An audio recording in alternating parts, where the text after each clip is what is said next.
Estamos de regreso, son las 8:44 de la mañana y amigos oyentes, profesor Cabrera, a esta hora tenemos que seguir abordando el tema relacionado con esta empresa de cruceros que se quejó porque solamente podía adquirir Bueno, combustible, profesor, Flor, a una es sola empresa. más que eso, Flor, una de las Ajá. cosas por las que me interesa conversar con Carlos Ernesto González de la Lastra es que en Panamá, y con seguridad él nos podrá decir si yo estoy equivocado o no, sabemos muy bien el negocio o hemos aprendido, mejor dicho, el negocio de que lleguen los barcos con contenedores, Ujú. bajar el contenedor, subir el contenedor. Hemos aprendido el negocio también del trasiego de barcos con gas, etcétera. Pero ahora se nos está apareciendo como país un nuevo negocio, que es el negocio de los cruceros. Y probablemente Panamá podrá dar lecciones de cómo administrar el tema de barcos de contenedores o de carga o lo que fuere. Pero Panamá no puede dar lecciones en materia de cruceros. Y es lo que a mí me ha dado la impresión que se ha tratado de hacer. Salir corriendo a improvisar mal con el tema de los cruceros, en donde yo entiendo que es toda una industria que hay detrás. Me comentaban este fin de semana, imagínense, Flor, que están construyendo uno que va a mover no sé cuánto. Solamente la tripulación son como 1.500 personas la tripulación. Imagínense la cantidad de gente que va a ir dentro de ese crucero.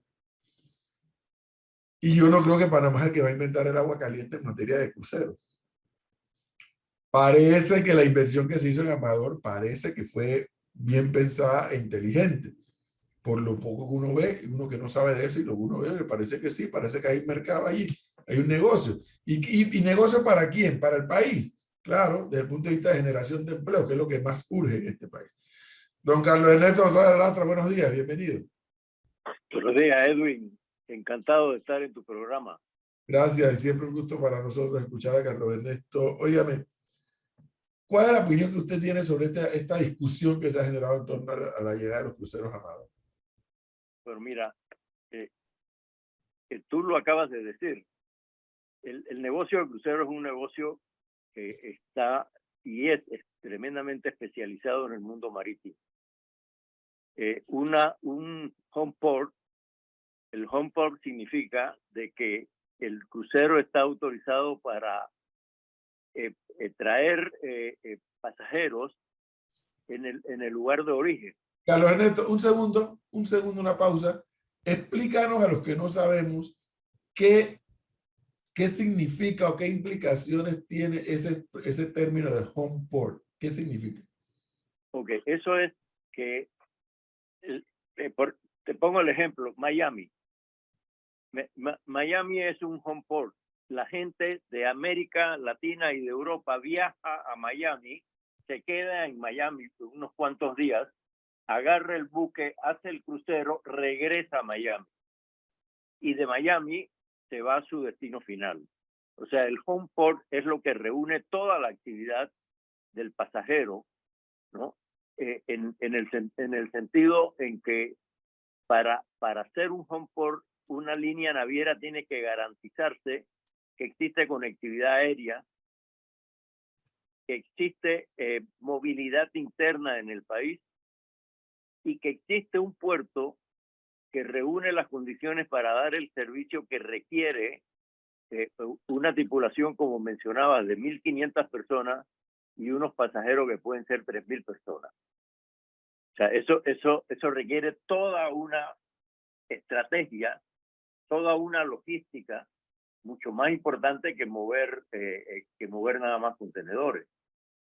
Para que una línea de crucero decida hacer un home port, hace unos estudios que pueden durar 3, 4, 5 años y negocia con el home port las condiciones que requiere un buque de esa naturaleza, con tal cantidad de tripulantes y con tal cantidad de pasajeros.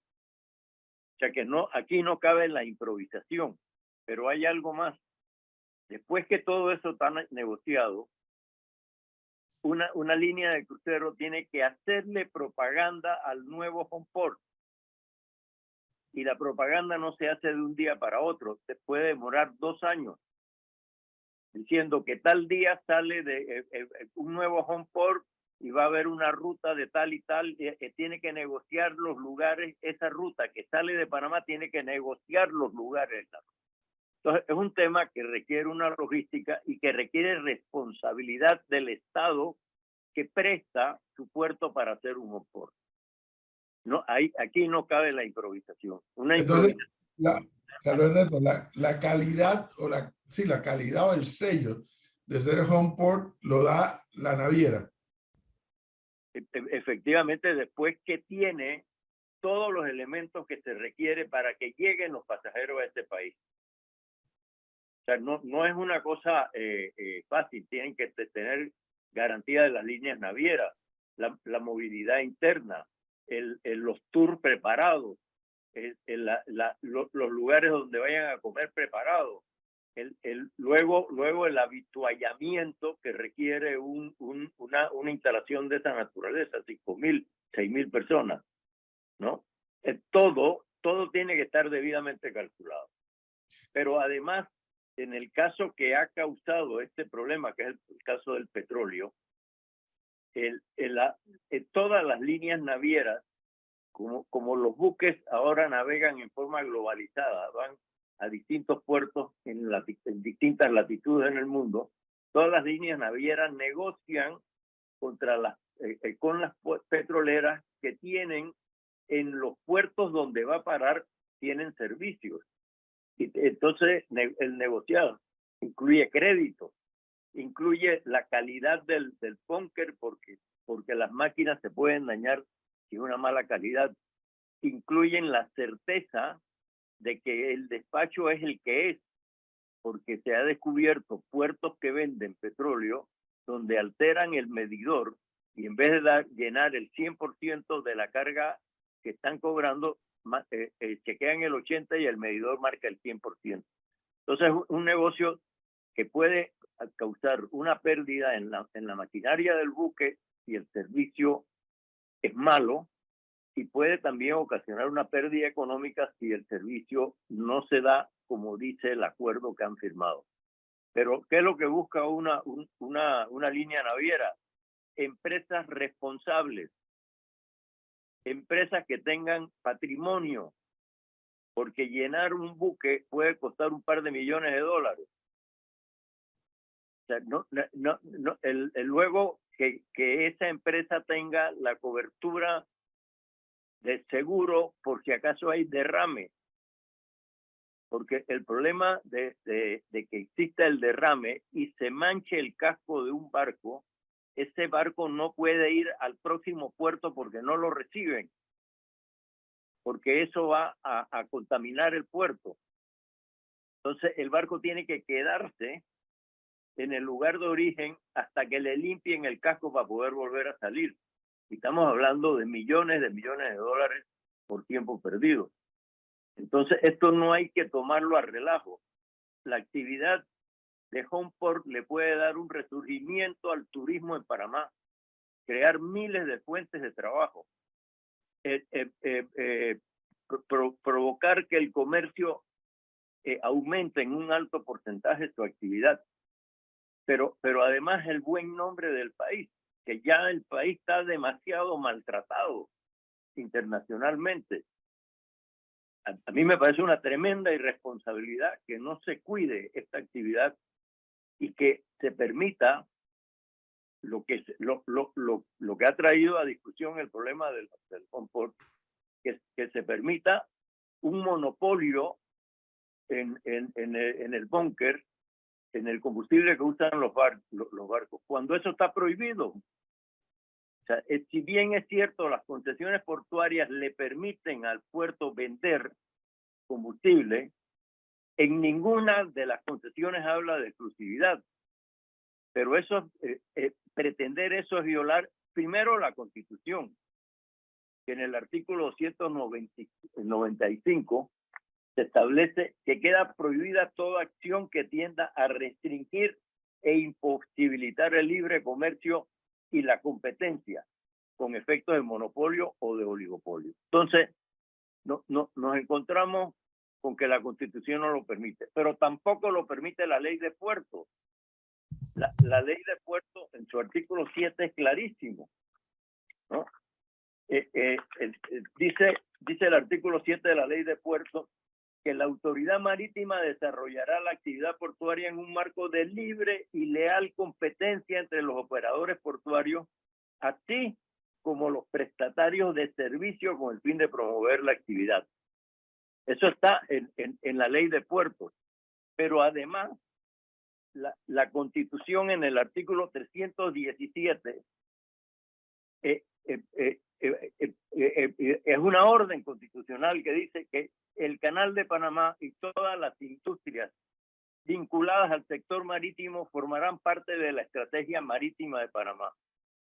¿Y qué dice la ley que crea a la autoridad marítima en el artículo número 1?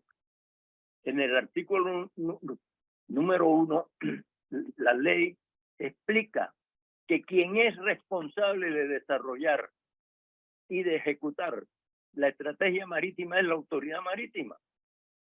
Y la estrategia marítima dice claramente en uno de sus puntos, el primero de los objetivos estratégicos, promover una estructura de mercado competitiva de libre oferta y demanda que fomente la inversión para atraer nuevos actores en un ambiente de amplia participación. O sea, viola la Constitución, viola la Ley de Puertos, viola la Ley de la Estrategia Marítima, cuya responsabilidad es de la autoridad marítima. O es desconocimiento o es mala fe. Pero entonces, nuevamente, tenemos un serio problema institucional, pues. La institución responsable de la estrategia marítima es la que está fomentando, aunque ahora dicen que no, el monopolio del búnker. ¿Cómo entender eso? Porque, mira, es que esto es muy importante lo que voy a mencionar. Los puertos también por Constitución son propiedad del Estado. En otras palabras, el Estado como rector de puertos, de acuerdo con la legislación internacional marítima, ¿no?, tiene que aplicar la ley dentro de los puertos. Por ejemplo, un puerto no puede decir que no va a recibir a un operador que tiene una licencia de operación dada por la misma autoridad marítima porque no le da la gana. En ese momento tiene que intervenir la autoridad marítima. Y la autoridad marítima no se puede lavar las manos. La autoridad marítima está obligada a decirle a ese puerto: usted tiene que abrir el mercado del búnker a competencia. Porque y la pregunta es, ¿por qué no cumplen con eso? Bueno, tú me acabas de mencionar que salió un comunicado donde ellos se lavan la mano. ¿Eh? No se la pueden lavar. No se la pueden lavar y están en completa... legalmente están obligados, pero internacionalmente también. Una sanción de la Organización Marítima Internacional no se le va a dar a un concesionario portuario, se le va a dar al dueño del puerto, que es la autoridad marítima. Entonces ellos no pueden darle la espalda a una obligación que tienen, pero esta es una obligación que va más allá de la ley. Este es el interés nacional, el interés de desarrollar una actividad que ha sido muy afectada después de la pandemia, que es el turismo. ¿Cuántos cuartos hay vacíos en los hoteles? ¿Quién está llegando a Panamá? La oportunidad de un home port es que se convierte, los pasajeros que llegan a la ciudad de Panamá, ¿no?, y a la ciudad de Colón a trasladarse al buque, gastan mucho dinero también. Van a restaurantes, van a todos lados. Tiene un impacto económico tremendo. Si usted le pregunta a Miami qué sucede si deja hacer de home port, le aseguro que hasta el último ciudadano de Florida se va a levantar en contra de esa actitud. Carlos Ernesto, la pregunta obligada para alguien como Carlos Ernesto González Lastra, que le ha metido muchas horas de investigación, de lectura, e incluso como en algún momento de su vida como servidor público, metió su esfuerzo dentro de la AMP para todo esto. ¿Hay claridad en Panamá en el tema?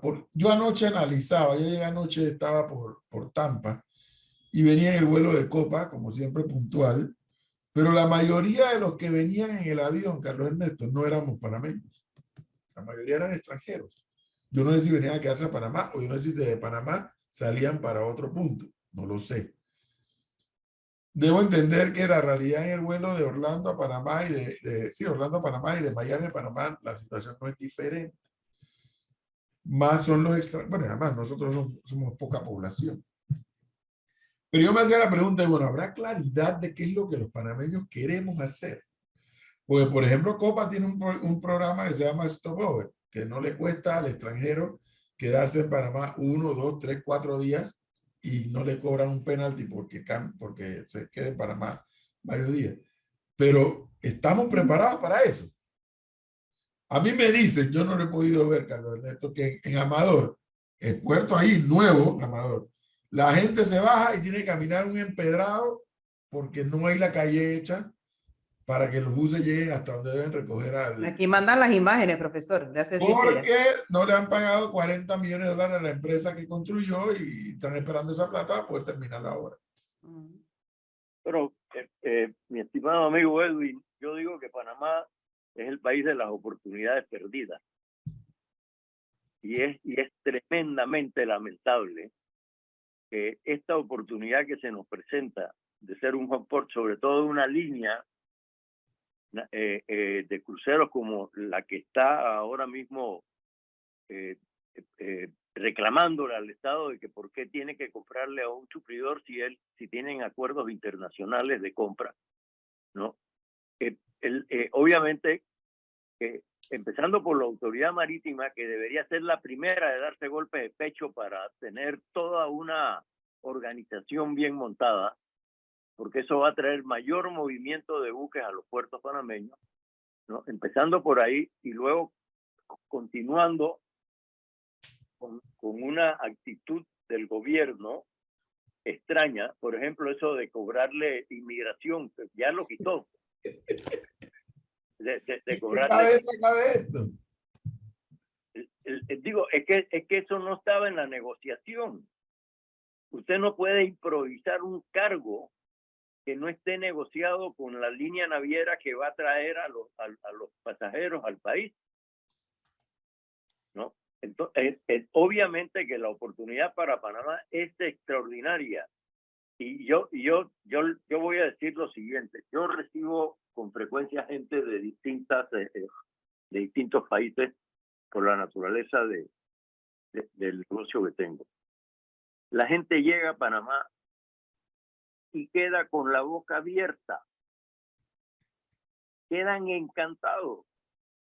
Una ciudad moderna, una de las pocas ciudades en Latinoamérica que tiene metro, que tiene movilidad. Un área antigua que es mucho más atractiva que lo que es el viejo San Juan o inclusive mucho más atractiva en ciertos aspectos que Cartagena. Pero mire usted cómo desarrollan esas ciudades el atractivo turístico y nosotros no tenemos ninguna campaña. La gente sale del país con ganas de regresar. Lo que no entendemos, con una conectividad de millones de personas que tiene Copa aquí, que no podemos lograr ni siquiera que el 10% baje. Claridad objetiva, me parece, Carlos Ernesto, ¿no? No hay claridad de objetivos. No, lo que pasa es que aquí hay una distorsión mental en toda la clase política panameña, que es la que gobierna, ¿no? Ya sea ni los que están ahora y los que vendrán después. El manejo del Estado es un negocio particular, no es un interés público para toda la nación. Bueno. ¿Y qué es lo que sucede? Que tenemos muchos años de no tener líderes de la característica de unos de viejos gobernantes como fue Belisario Porra y todos los demás que tenían una visión del país. Conducción. Estaba tan claro Belisario Porra que hizo un estudio para hacer un tren desde la ciudad de Panamá hasta la frontera con Costa Rica. Pero como estábamos en los comienzos de la Primera Guerra Mundial, los militares que eran los que mandaban en el canal y que mandaban en alguna forma en el país también, se opusieron a ese tren y no le quedó otra alternativa a Belisario Porra que hacer el tren en Chiriquí, y por eso la provincia de Chiriquí siempre ha sido la que más ha progresado porque ha tenido desde principios del siglo del siglo XX, ¿no? Ha tenido disponibilidad de movilidad. Entonces yo lo que no veo es un líder visionario que entienda las oportunidades que tiene este país, y no veo una masa de burócratas que entiendan que están ahí para darle servicio a los ciudadanos y al país. Todo el mundo quiere su propio interés. Claridad de objetivos, falta de conducción. Eso es. Pero bueno, Carlos Ernesto, vamos a seguir conversando de este tema más adelante, en otras oportunidades, porque tengo unas ideas y unos proyectos que quiero hacer y hablaremos de eso contigo más adelante. Muchas gracias. Encantado, un abrazo. 9